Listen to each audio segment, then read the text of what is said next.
Picture this.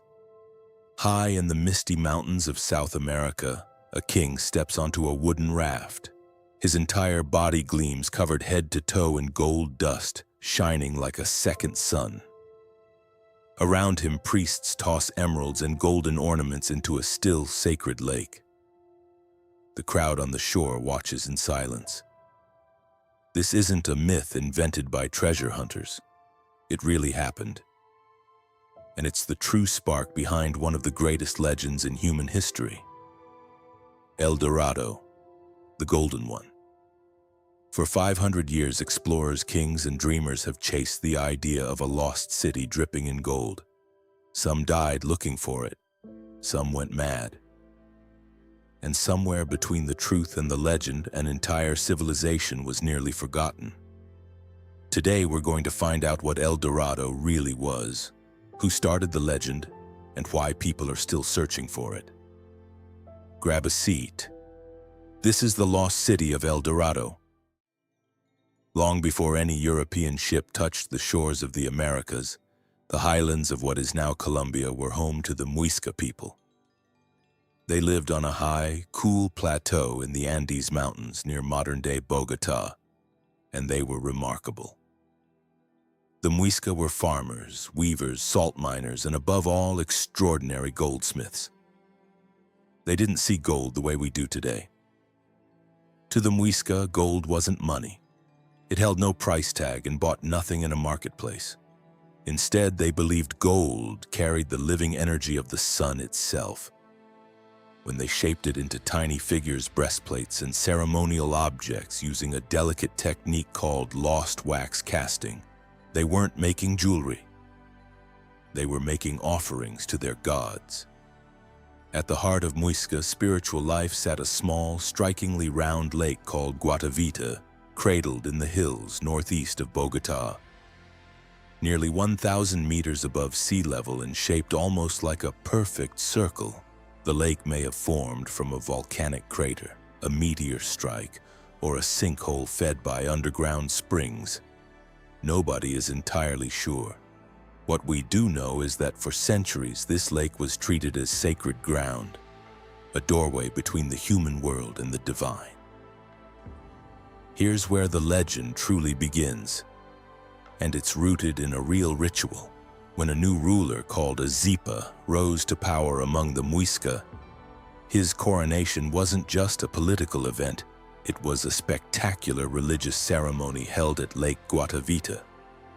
Priests would cover the new Zipa's entire body in fine gold dust until he glowed.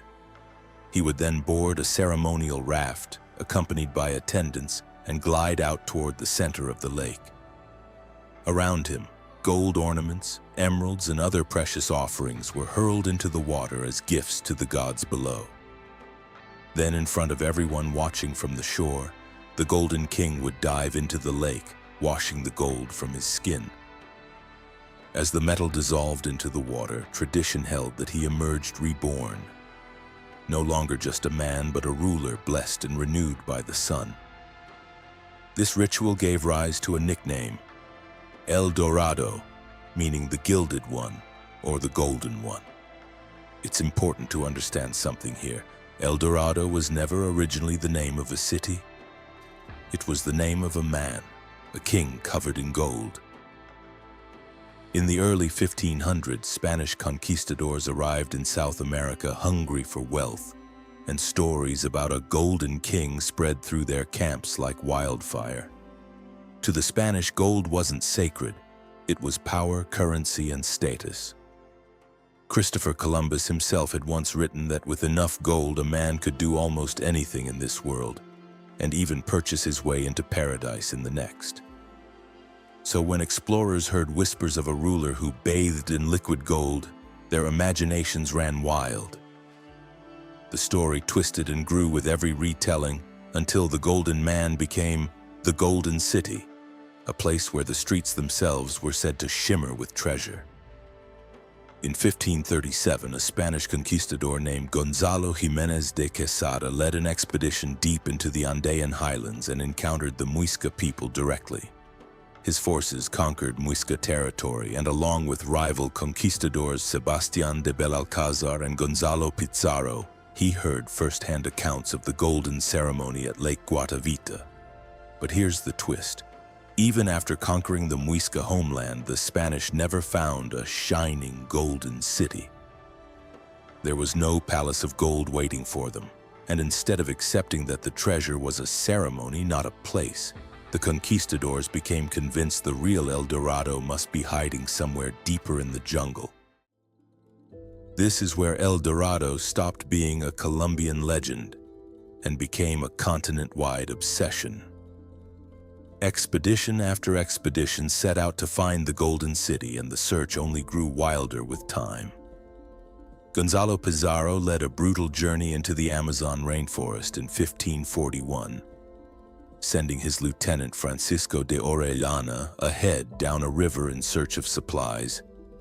Orellana never turned back. Instead, he ended up drifting all the way down the Amazon River to the Atlantic Ocean, becoming the first European to travel its entire length, all because men believed a golden kingdom lay somewhere beyond the trees.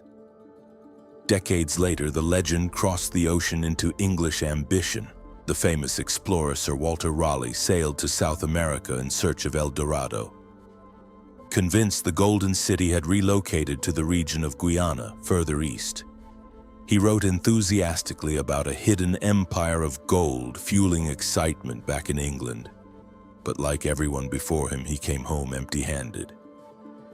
Over the following decades, the myth kept shifting location, sliding across maps of Venezuela, Guyana, and the Amazon basin. Always just out of reach, always one river bend away. By now, El Dorado wasn't really about the Muisca anymore.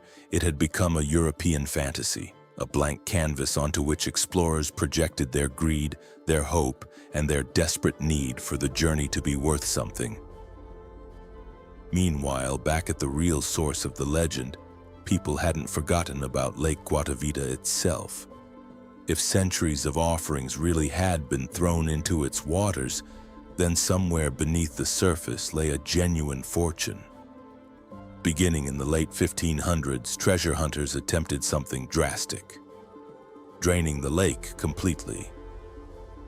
One of the earliest serious attempts came from a Spanish colonist named Antonio de Sepúlveda, who organized workers to dig a massive channel to lower the water level.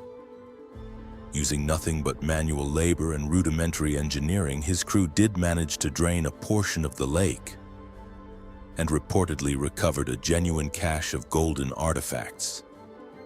But the project ultimately collapsed under its own difficulty, and the walls of the channel gave way before the job could be finished.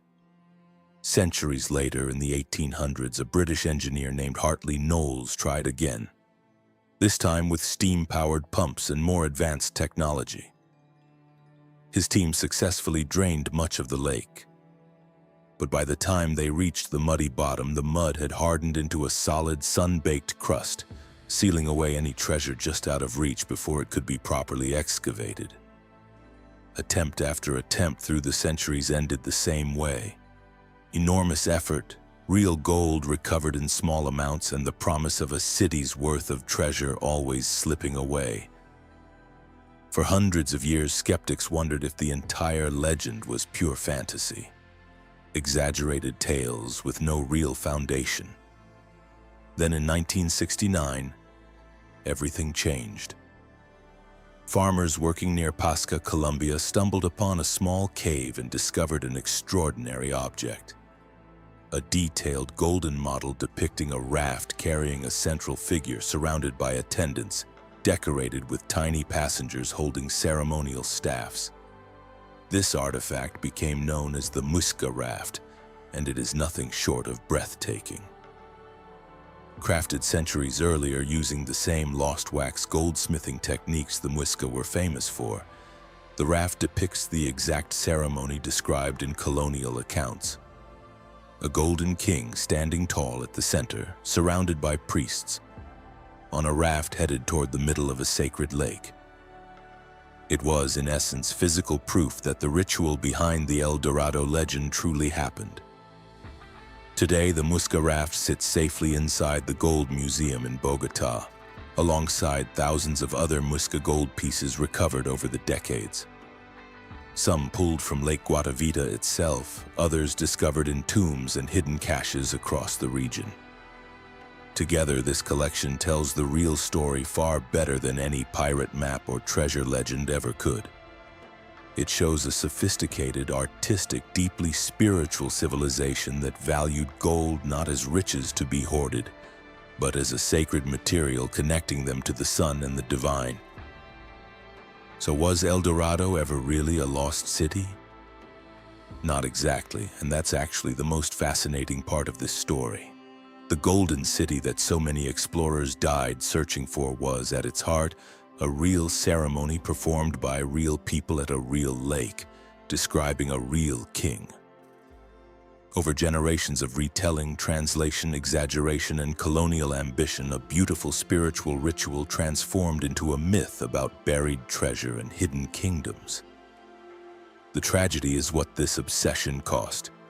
Thousands of indigenous lives were lost as conquistadors tore through South America chasing rumors. Countless artifacts were melted down for their raw gold value, destroying irreplaceable art and history in the process. And the Muisca people, whose culture actually inspired the entire legend, were nearly erased from the story they created. Yet Lake Guatavita still exists today, nestled in the Colombian hills, its waters calm and its secrets mostly still intact. Visitors travel from around the world to walk its shores, imagining that golden king gliding across the surface centuries ago. And in the halls of Bogotá's Gold Museum, that tiny golden raft continues to tell the true story, quietly proving that sometimes the real history behind a legend is even more remarkable than the myth itself. And that's the real story of El Dorado. Not a city paved in gold, but a golden king, a sacred lake, and a ceremony so dazzling it inspired 5 centuries of dreamers, explorers, and treasure hunters across an entire continent. The next time you hear someone mention the lost city of gold, you'll know the truth. It was never really lost. It was simply misunderstood. Thanks so much for watching. If you enjoyed uncovering this legend with us, give the video a like and subscribe for more true stories behind the world's greatest myths. We'll see you in the next one.